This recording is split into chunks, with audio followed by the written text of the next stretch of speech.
शहला राशिद ने नरेंद्र मोदी सरकार की फिर की तारीफ। शहला राशिद ने भी मान लिया नरेंद्र मोदी सरकार का लोहा।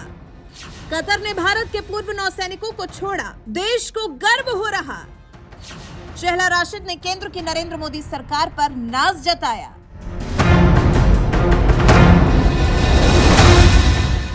एक समय में अभी कुछ साल पहले तक जो महिला मोदी सरकार की कट्टर विरोधी मानी जाती थी, जो नरेंद्र मोदी सरकार को एक निगाह भी पसंद नहीं करती थी, केंद्र की नरेंद्र मोदी सरकार को हर बात पर घेरती दिखती थी, वो महिला शहला राशिद अब नरेंद्र मोदी सरकार की तारीफ करती नहीं थकती।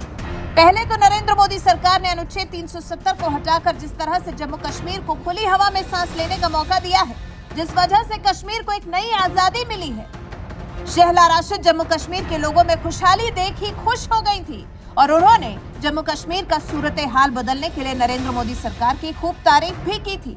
और अब जब भारत सरकार की कोशिशों के बाद पहले तो कतर की जेल में बंद भारत के पूर्व नौसैनिकों की फांसी की सजा पर रोक लगी और अब नरेंद्र मोदी सरकार के प्रयास से पूर्व नौसैनिकों की कतर से स्वदेश वापसी भी हो गई है, तो इससे शहला राशिद भी फूली नहीं समा रही हैं और फिर एक बार नरेंद्र मोदी सरकार की कार्यशैली पर गर्व कर रही हैं। खुश हो रही हैं कि भारत आज ऐसे हाथों में है जिसका कोई बाल भी बांका नहीं कर सकता। तभी तो जैसे ही खबर मिली कि कतर ने भारत के 8 पूर्व नौसैनिकों को रिहा कर दिया है, तो शहला राशिद इस पर अपने विचार व्यक्त करने से खुद को रोक नहीं पाई। शहला राशिद ने कतर से रिहाई के बाद भारत लौटे एक नागरिक की वीडियो साझा की है और लिखा है, मौत की सजा को लेकर घर वापसी तक ये भारत के लिए एक बड़ी कूटनीतिक जीत है और ये इसका सर्टिफिकेट है कि हमारी विदेश नीति प्रधानमंत्री नरेंद्र मोदी के नेतृत्व में सक्षम हाथों में है। पीएम मोदी और विदेश मंत्री डॉक्टर एस जयशंकर, जिन्होंने एक बार फिर असंभव को संभव कर दिखाया है। वतन वापस लौटे लोगों के परिवार को बधाई। शहला राशिद के इस ट्वीट को लेकर सोशल मीडिया पर भी खूब चर्चा हो रही है। महफूजुर रहमान नाम के यूजर ने लिखा, absolutely agree. External affair minister doctor Jaishankar is a great one in diplomacy. Happy for the families. Sagar नाम के यूजर ने लिखा, यार ये चिंकी कुछ ज्यादा नहीं बदल गई। From manipulating facts in every possible way to acknowledging the government efforts, what a change। वहीं एक और यूजर ने लिखा, समय समय की बात है शहला राशिद, आप भी कभी घोर कट्टर मोदी विरोधी थी, मोदी जी को जी भर के गालियां देती थी, आज मोदी जी की और भारत की सरकार की तारीफ करती हो। यही तो नया भारत है और इसकी ताकत है। आओ हम सब मिलकर भारत को एक संपन्न राष्ट्र बनाएं। तो देखा आपने कतर से 8 पूर्व नौसैनिकों की वापसी पर जिस तरह की प्रतिक्रिया शहला राशिद ने दी है, उसकी सोशल मीडिया पर भी अच्छी खासी चर्चा हो रही है। कतर की जेल में जासूसी के आरोपों में बंद 8 पूर्व नौसैनिकों के बारे में बताया गया कि कतर जेल में बंद 8 नागरिकों को रिहा कर दिया गया है और इनमें से 7 नागरिक भारत भी लौट आए हैं।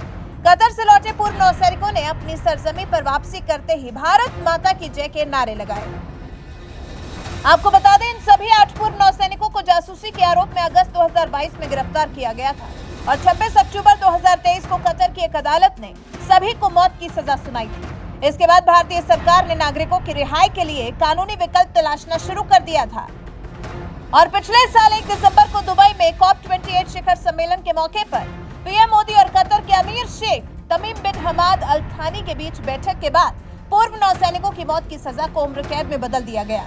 इस सब के बाद अब जब भारत के पूर्व नौसैनिक वापस आ गए हैं, तो हर तरफ खुशी का माहौल है, हर कोई खुश है और शहला राशिद की तरह ही हर कोई मोदी सरकार की सराहना कर रहा है। वाकई ये उन परिवारों के लिए कितनी बड़ी सांत्वना होगी कि उनके घर का सदस्य, जिसे कतर में फांसी की सजा होने वाली थी, मोदी सरकार की कूटनीति की वजह से वो सही सलामत घर लौट आया है। वैसे आपका इस बारे में क्या कहना है? आप पूर्व नौसैनिकों की वापसी पर क्या कहना चाहते हैं? और साथ ही शहला राशिद के पीएम मोदी के लिए बदले इस मिजाज पर आपकी क्या राय है? कमेंट कर हमें जरूर बताइएगा।